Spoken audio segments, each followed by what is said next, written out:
तो बच्चों कल हम लोगों ने इलेक्ट्रिक फील्ड लाइंस पढ़ी थी और उसके क्वेश्चंस मैंने ग्रुप में भेजे थे। उसमें जो डाउट है मैं अभी बता रहा हूँ, ठीक है, क्योंकि उसके बाहर अब कोई क्वेश्चन नहीं आएगा इलेक्ट्रिक फील्ड लाइन का इतने करने के बाद। ठीक है, आज हमें लोगों को आगे बढ़ना है और एनसीईआरटी के हिसाब से इस चैप्टर को आगे बढ़ाना है ताकि एनसीईआरटी की जो हमारी एक्सरसाइज चल रही है वो पूरी हो जाए। कल तो एनसीईआरटी की एक्सरसाइज में से कोई क्वेश्चन नहीं था, ठीक है, क्योंकि उसमें है ही नहीं इलेक्ट्रिक फील्ड लाइन का कोई क्वेश्चन। इलेक्ट्रिक फील्ड लाइन के जो क्वेश्चन है वो सारे बोर्ड में आए हुए मैंने आपको बता दिए कौन कौन से आए हैं, ठीक है, और कौन कौन से आ सकते हैं वो मैंने ग्रुप में भेज दिए। अब आगे बढ़ते हैं और आप पढ़ेंगे आज इलेक्ट्रिक डाइपोल। इलेक्ट्रिक डाइपोल, ठीक है, नाम आपने इसका सुना है बहुत, इलेक्ट्रिक डाइपोल। क्या होता है इलेक्ट्रिक डाइपोल? असल में ये एक ऐसा अरेंजमेंट होता है जिसमें हमारे पास दो चार्ज होते हैं और दोनों चार्ज के मैग्नीट्यूड तो सेम होते हैं पर साइन जो है वो अपोजिट होते हैं। मतलब एक चार्ज माइनस का और एक चार्ज प्लस का, और दोनों चार्ज एक दूसरे के बहुत ही ज्यादा क्लोज होते हैं। तो इलेक्ट्रिक डाइपोल में हमें पता है कि it is an arrangement in which we have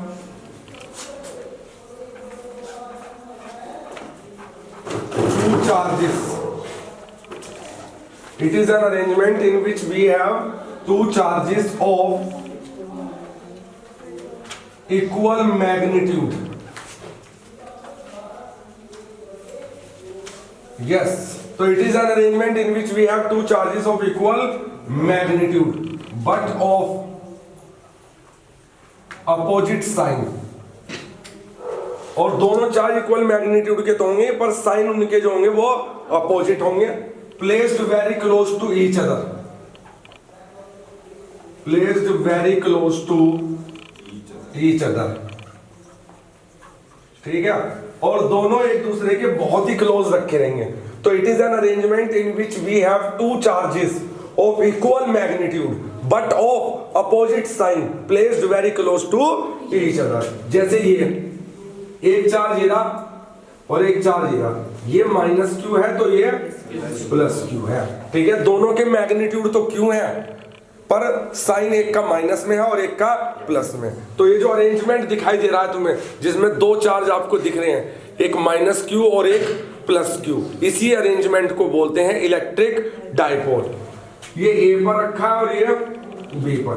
अच्छा, दोनों चार्जेस जो है वो एक दूसरे के काफी क्लोज हैं, उनके बीच की जो डिस्टेंस है वो आपको 2a लेनी है। क्या लेनी है?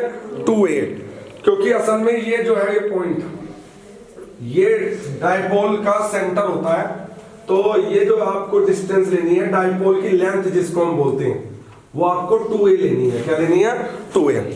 डाइपोल की जो लेंथ है वो आपको 2a लेनी है, और 2a इसलिए लेनी है क्योंकि ये जो सेंटर है तो सेंटर के लेफ्ट में a हो जाएगी और सेंटर के राइट में भी कितनी हो जाएगी? a। तो कुल मिलाकर इसकी लेंथ कितनी हो जाएगी? 2a। तो डाइपोल की लेंथ हमेशा याद रखना कितनी ली जाती है?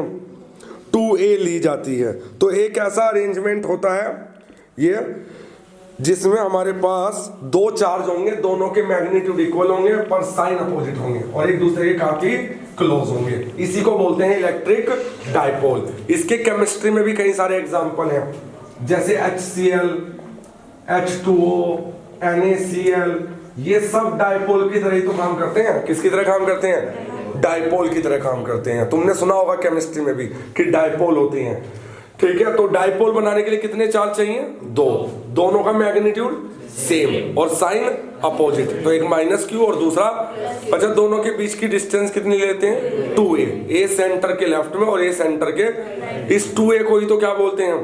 Length of dipole. अच्छा, एक आता है term electric dipole moment.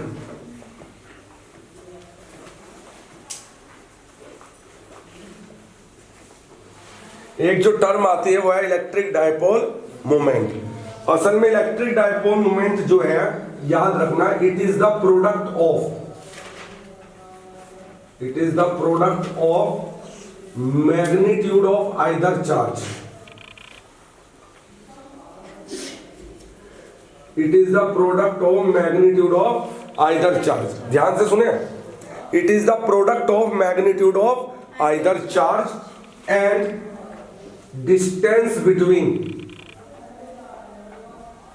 Two charges and distance between two charges. तो इलेक्ट्रिक डाइपोल मोमेंट बहुत ही आसान सी टर्म है, किस किस का प्रोडक्ट होती है ये? मैग्नीट्यूड ऑफ आइदर चार्ज, दोनों ही चार्ज में से किसी एक का मैग्नीट्यूड, वो तो हमें पता ही है क्यू है, दोनों ही चार्ज का मैग्नीट्यूड क्या है? क्यू। और डिस्टेंस बिटवीन टू चार्जेस, और दोनों चार्ज के बीच की डिस्टेंस। तो इलेक्ट्रिक डाइपोल मोमेंट जो बनेगा, so electric dipole moment P क्या होगा? वो होगा मैग्नीट्यूड ऑफ आइदर चार्ज। कितना है magnitude of either charge? Q। और डिस्टेंस बिटवीन टू चार्जेस कितनी है? 2a। तो इलेक्ट्रिक डाइपोल मोमेंट को ऐसे लिखोगे आप, P is equal to Q into 2a। Electric dipole moment को आप ऐसे लिखेंगे, P is equal to Q into 2a। तो किसका होता है इलेक्ट्रिक डाइपोल मोमेंट? ये प्रोडक्ट होता है magnitude of either charge and distance between two charges. तो मैग्नीट्यूड ऑफ आइदर चार्ज यानी Q हो गया, और दोनों चार्ज के बीच की डिस्टेंस कितनी होगी? 2a। तो P इज इक्वल टू क्या हो गया? Q into 2a। Q क्या है? ये मैग्नीट्यूड ऑफ आइदर चार्ज, और 2a क्या है? Distance between the two charges, जिसे तुम लेंथ ऑफ डाइपोल भी कह सकते हो, लेंथ ऑफ डाइपोल। अच्छा याद रखना, it is a vector quantity, इसकी यूनिट होती है कूलम मीटर। यूनिट क्या होती है इसकी? Coulomb metre. और it is a vector quantity, याद रखना ये वेक्टर क्वांटिटी होती है। और वेक्टर क्वांटिटी की तो डायरेक्शन होती है, इसकी डायरेक्शन जो है कन्वेंशनली ली गई है, मतलब ऐसा नहीं कि होती है, कैसे ली गई है? कन्वेंशनली, मतलब उसकी डायरेक्शन अपनी मर्जी से ली गई है, वो है -q से +q। तो it's conventionally, its direction is from -q, याद रखना कन्वेंशनली इसकी जो डायरेक्शन होती है वो होती है -q से +q की तरफ। ठीक है, ये देखिए P की डायरेक्शन, P की जो डायरेक्शन होगी, P वेक्टर क्वांटिटी है और उसकी डायरेक्शन होगी -q से +q, और ये डायरेक्शन कन्वेंशनली ली गई है, ऐसा नहीं कि ये होती है, अपनी मर्जी से ली गई है। ठीक है, इसलिए इसको कन्वेंशनल डायरेक्शन बोलते हैं। क्या बोलते हैं? अच्छा, इसको वेक्टर फॉर्म में ऐसे लिखते हैं, इन वेक्टर फॉर्म। इस फॉर्मूले को वेक्टर फॉर्म में ऐसे लिखते हैं, P के ऊपर वेक्टर, Q ऐसे ही, और 2a के ऊपर वेक्टर। वेक्टर फॉर्म में इस फॉर्मूले को ऐसे लिखते हैं, P के ऊपर वेक्टर आ जाएगा, चार्ज के ऊपर तो वेक्टर आ नहीं सकता। ठीक है, तुम्हें पता ही है चार्ज कैसी क्वांटिटी है? स्केलर। तो P के ऊपर वेक्टर आ जाएगा, Q के ऊपर वेक्टर आएगा नहीं, 2 डिजिट है, और A के ऊपर वेक्टर आएगा। तो P vector is equal to Q into 2a vector. P vector is equal to Q into 2a vector. और ऐसा यूनिट क्या होती है इसकी बच्चों? Coulomb metre, coulomb metre. और डायरेक्शन किधर से किधर ली जाती है? -q से +q की तरफ, कन्वेंशनली। वेक्टर फॉर्म में क्या फॉर्मूला है? P vector is equal to Q into 2a vector. Clear? अच्छा, इलेक्ट्रिक डाइपोल मोमेंट, ये तो तुमने बता दिया कि it is the product of magnitude of either charge and distance between two charge. इसकी सिग्निफिकेंस क्या है? क्योंकि कई बार ऐसे भी क्वेश्चन आ रहे हैं आजकल कि इलेक्ट्रिक डाइपोल मोमेंट की सिग्निफिकेंस क्या है, या इलेक्ट्रिक फील्ड इंटेंसिटी की सिग्निफिकेंस क्या है, ऐसे भी क्वेश्चन आ रहे हैं। तो इलेक्ट्रिक डाइपोल मोमेंट की सिग्निफिकेंस ये है कि इट मेजर्स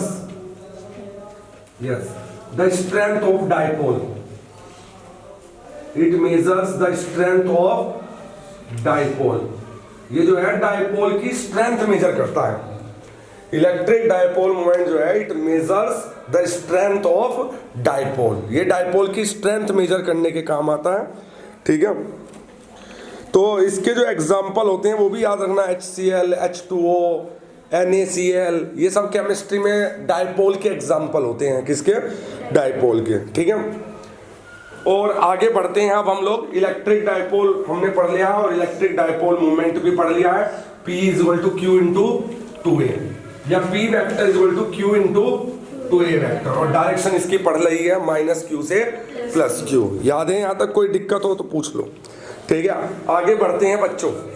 ठीक है, देखो अब मैं आपको एक बात बताता हूं कि torque acting on a dipole,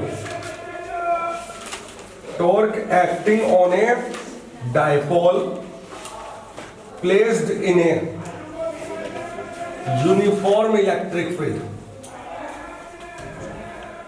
थोड़े से टॉपिक आगे पीछे चलेंगे क्योंकि एनसीईआरटी को ओबे कर रहे हैं पूरा, तो उसी के हिसाब से चल रहे हैं हम लोग।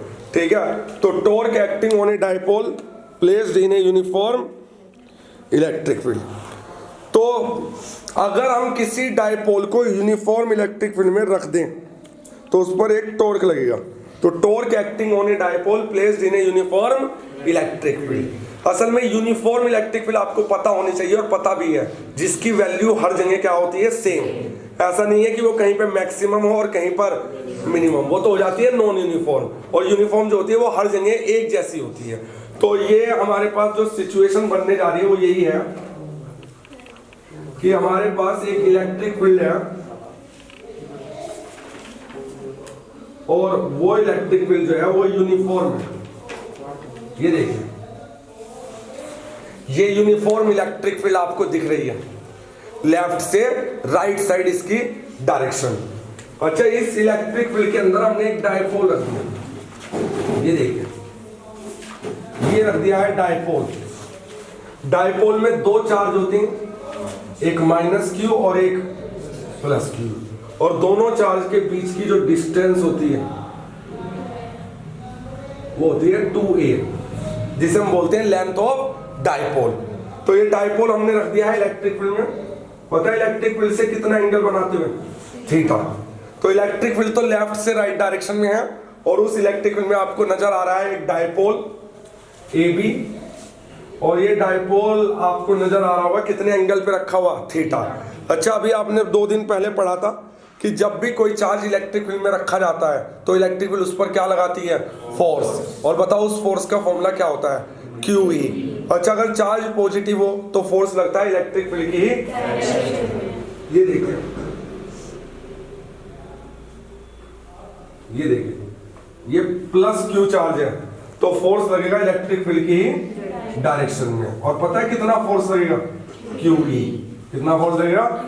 अच्छा, जो चार्ज नेगेटिव है उस पर फोर्स लगेगा इलेक्ट्रिक फील्ड की अपोजिट डायरेक्शन में। तो ये बात हमने सीखी है कि चार्ज पॉजिटिव हो तो फोर्स लगता है इलेक्ट्रिक फील्ड की ही डायरेक्शन में, और नेगेटिव हो तो लगता है, और ये फोर्स भी क्यू ही होगा। चार्ज का साइन हम फोर्स में कभी कंसीडर नहीं करते, केवल मैग्नीट्यूड कंसीडर करते हैं, और मैग्नीट्यूड दोनों चार्ज का क्या है? सेम। इसलिए दोनों पर फोर्स भी क्या लग रहा है? सेम। इस पे QE और इस पर भी QE। उसमें लग रहा है राइट में और इसमें लग रहा है लेफ्ट में। ठीक है, तो ये फोर्स लग गया QE, ये फोर्स लग गया QE। दोनों फोर्स जो है वो इक्वल भी हैं और अपोजिट भी हैं, एक दूसरे को कैंसिल कर देंगे, इसलिए नेट फोर्स इस डाइपोल पर कितना हो जाएगा? 0। अगर मैं सबसे पहले देखूं तो डाइपोल पर नेट फोर्स जो है वो बैठेगा इस QE में से। इस QE को मुझे क्या करना पड़ेगा? माइनस। क्यों करूंगा माइनस? क्योंकि दोनों फोर्स एक दूसरे के क्या है? अपोजिट। तो बताइए कितना आ जाएगा? 0। यानी एक बात याद रखना, जब कोई डाइपोल यूनिफॉर्म इलेक्ट्रिक फील्ड में रखा जाता है तो उस पर नेट फोर्स कितना हो जाता है? तो QE में से QE गया 0, नेट फोर्स 0 हो गया। लेकिन एक बात बता दूं, ये दोनों फोर्स इक्वल भी हैं, अपोजिट भी हैं, और इनकी जो लाइन ऑफ एक्शन है वो डिफरेंट है। इनकी जो लाइन ऑफ एक्शन है वो क्या है? डिफरेंट। इनकी लाइन ऑफ एक्शन ये है भाई, इसकी तो लाइन ऑफ एक्शन ये है। लाइन ऑफ एक्शन वो लाइन होती है जिस लाइन के अलोंग फोर्स काम कर रहे, जिस लाइन के अलोंग फोर्स काम करता है उसी को क्या बोलते हैं? Line of action. तो ये फोर्स तो इस वाली लाइन के अलोंग काम कर रहा है, तो इसे बोल के लाइन ऑफ एक्शन। इसकी लाइन ऑफ एक्शन ये रही, इसकी लाइन ऑफ एक्शन ये रही, तो इसका मतलब दोनों की लाइन ऑफ एक्शन डिफरेंट है। और ऐसे दो फोर्स जो इक्वल भी हों और अपोजिट भी हों और लाइन ऑफ एक्शन उनकी हो डिफरेंट, वो बनाते हैं कपल ऑफ फोर्स। क्या बनाते हैं? और उस कारण जो डाइपोल है वो क्या करने लग जाता है? रोटेट। तो सबसे पहले तो नेट फोर्स कितना हो गया? 0। तो these two forces are equal opposite, equal and opposite. These two forces are equal and opposite, and having different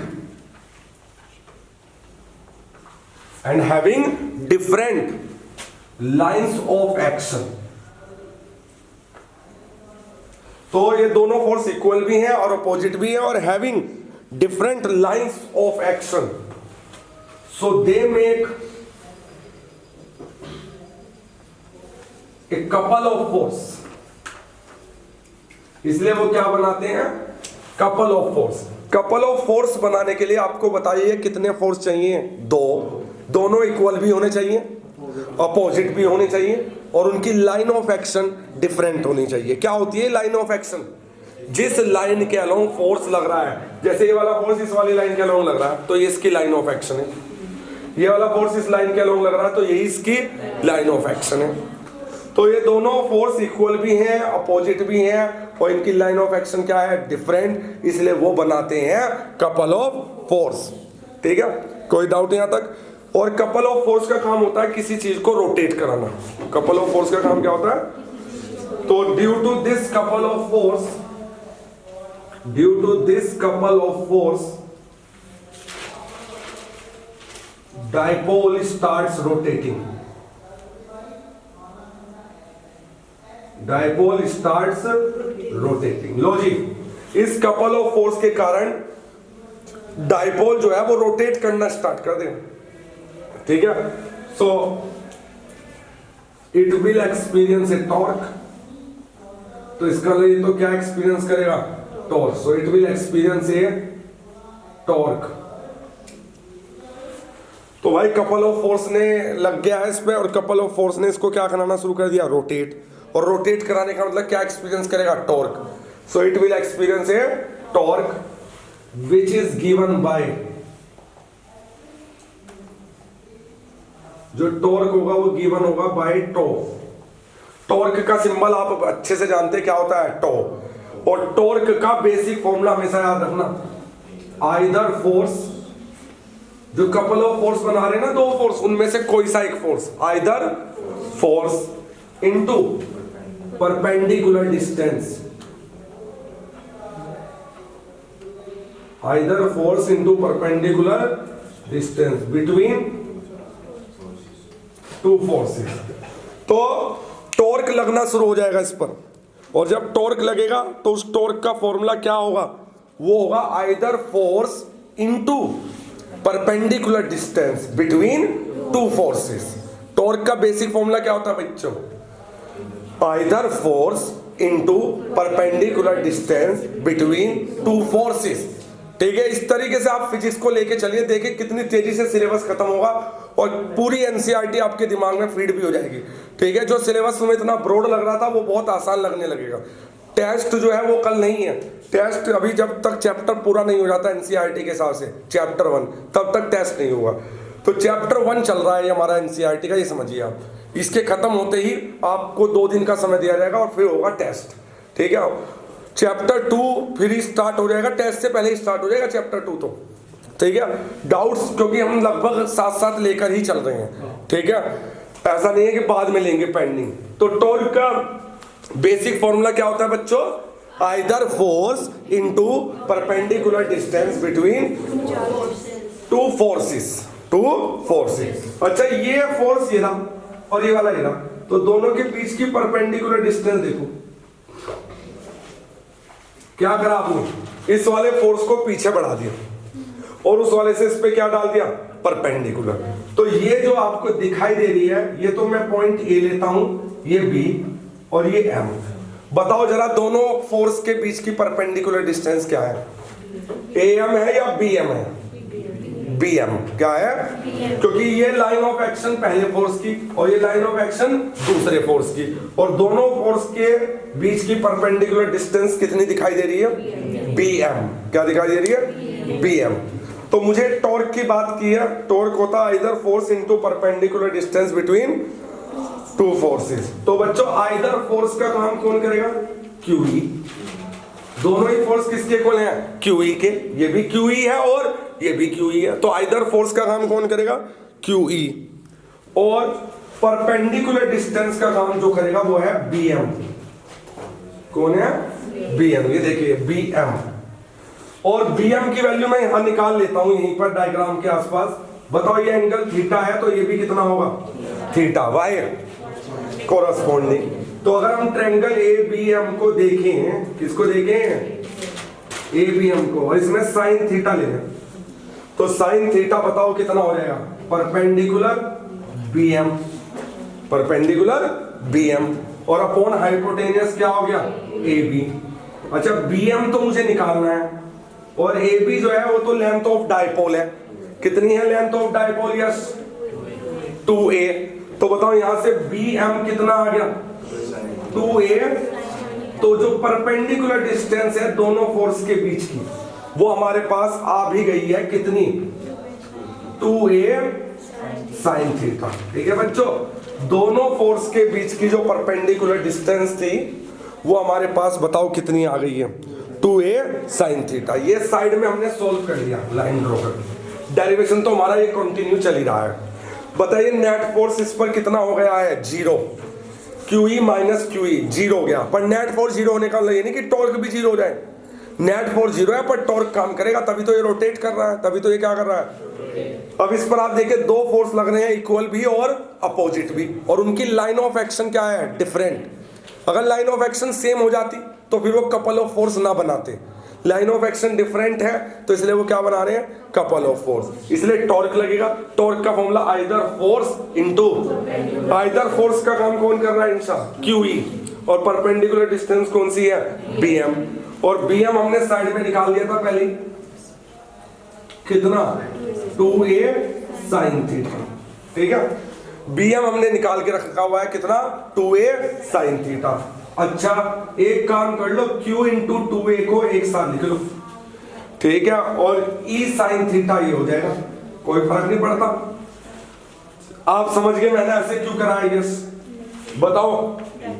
Q into 2a क्या होता है? P, electric dipole moment P। तो बताओ टॉर्क का फॉर्मूला क्या आ गया?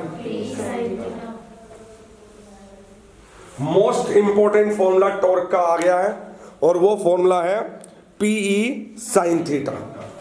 तो Q इंटू जो 2a है उसको P लिख देंगे, Q इंटू 2a को क्या लिख देंगे? P। तो टॉर्क का जो फॉर्मूला बन गया है वो बहुत ही बेहतरीन फॉर्मूला हमारे सामने आ गया है, PE साइन थीटा। तो जब भी कोई डायपोल यूनिफॉर्म इलेक्ट्रिक फील्ड में प्लेस किया जाएगा कितने एंगल पर? थीटा, तो उस पर टॉर्क लगेगा, फोर्स नहीं लगेगा। नेट फोर्स कितना रहेगा? 0, पर टॉर्क लगेगा। फोर्स नहीं लगेगा, टॉर्क लगेगा। कितना टॉर्क लगेगा? PE sine theta. ठीक है बच्चों, तो ये टॉर्क का फॉर्मूला आ गया है। आगे बढ़ते हैं, इसके बारे में कुछ इंफॉर्मेशन और गेन करनी है हमें। ठीक है, वो इंफॉर्मेशन ये है कि सबसे पहले जो फॉर्मूला आया है PE साइन थीटा। ठीक है, ये डेरिवेशन तो कंप्लीट हो गया, इससे क्वेश्चन आना पक्का है। ऐसा रहता है कि आने के चांस पूरे हैं। वैसे टॉपिक एक भी छोड़ना बेकार है, कहीं से भी पेपर आ सकता है।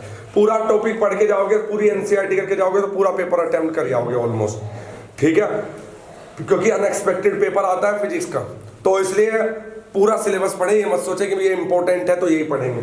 अच्छा वेक्टर फॉर्म में देखें, ये फॉर्मूला वेक्टर फॉर्म में क्या बन गया? टॉ के ऊपर वेक्टर आ जाएगा, क्योंकि टॉर्क कैसी क्वांटिटी है? वेक्टर। और PE साइन थीटा को लिखेंगे P vector cross E vector. Tau vector is equal to P vector cross E vector. ये देखिए PE साइन थीटा है ना, तो tau vector is equal to आ जाएगा P vector cross Y cross product, क्योंकि साइन थीटा। अच्छा ये हो गया। अब एक बात और सुन लो, टॉर्क जो होगा ना वो हमेशा याद रखना, टॉर्क की डायरेक्शन P और E के हमेशा परपेंडिकुलर होगी, क्योंकि क्रॉस प्रोडक्ट आ रहा है ना। क्या आ रहा है? अगर क्रॉस प्रोडक्ट आ रहा है तो इधर वाला जो होगा ना वो राइट वाले दोनों के क्या होगा? परपेंडिकुलर। टो जो है वो P के भी परपेंडिकुलर होगा, और टो जो है वो E के भी परपेंडिकुलर होगा। इस बात को अपने दिमाग में बिठा लो। टो vector is equal to P vector cross E vector. तो टो बताओ किसके परपेंडिकुलर होगा? P के भी और E के भी। जब भी, जैसे मैंने तुम्हें कहा A वेक्टर, हाँ सुनो, मैंने तुम्हें कहा कि A vector is equal to है B vector cross C vector, A vector is equal to है बी वेक्टर क्रॉस, तो ए वेक्टर बी वेक्टर के भी परपेंडिकुलर होगा और सी वेक्टर के, ये क्रॉस प्रोडक्ट की कहानी है। तो टो वेक्टर की डायरेक्शन बताओ क्या होगी?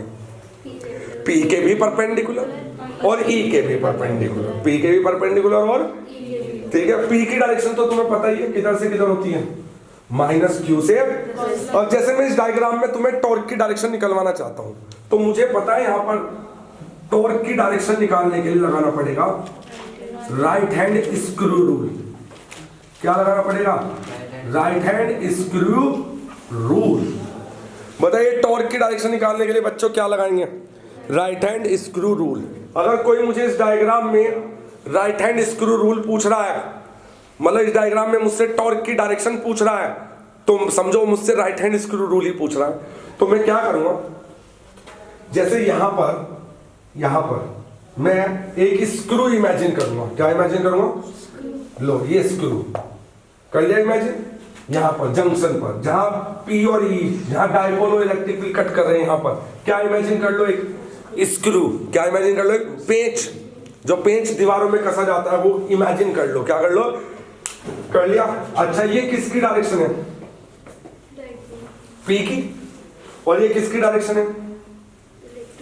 इलेक्ट्रिक फील्ड की, ई की। और बताओ tau vector is equal to क्या है? P vector cross. तो यहां स्क्रू इमेजिन कर लो अमन अग्रवाल, कर लिया इमेजिन। और स्क्रू को पी से ई घुमाओ। किधर से किधर घुमाओ? क्या पी ऊपर है क्या? ये पी है। किधर से किधर है? पी माइनस क्यू से, और ये ई है इलेक्ट्रिक फील्ड। तो बताओ इस पेज को तुम कैसे घुमाओ? पी से ई, यानी क्लॉकवाइज। यानी बताओ क्लॉकवाइज घुमाओगे पेज को तो ये दीवार में अंदर जाएगा या बाहर आएगा? इनवर्स जाएगा। इमेजिन करो। तो इसका मतलब क्या हो जाएगी डायरेक्शन? पी और ई के परपेंडिकुलर रहेगी पर इनवर्स हो जाएगी। क्या हो जाएगी? तो राइट हैंड स्क्रू रूल से जो डायरेक्शन बैठ रही है, डायरेक्शन ऑफ टो, वो पता है क्या बैठ रही है? इनवर्स। क्या बैठ रही है? इनवर्स। मतलब डायरेक्शन का खेल बहुत जरूरी है। जब पढ़ो तो हर चीज को डीपली पढ़ो। तो जो बच्चे ऑनलाइन वाले हैं शायद उनके तो कोई डाउट नहीं आ रहे हैं, ठीक है, लेकिन क्लास अटेंड जरूर कर रहे हैं गूगल क्लासरूम पर। यस, डायरेक्शन देख सकते हो एक बार। यहां स्क्रू रख दिया। क्या रख दिया?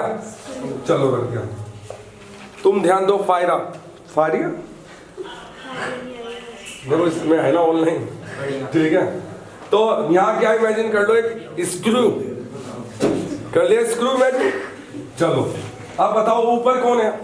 पी, और नीचे कौन है? ई। तो किधर से किधर घुमाना पेंच को?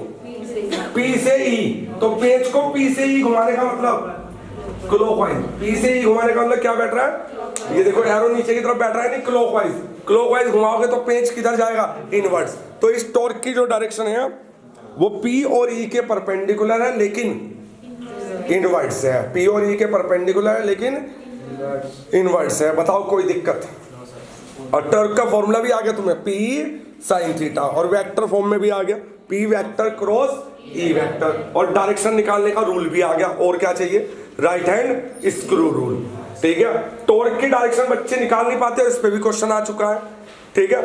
आगे बढ़ते हैं और इसके बारे में कुछ और इंफॉर्मेशन भी गेन करते हैं।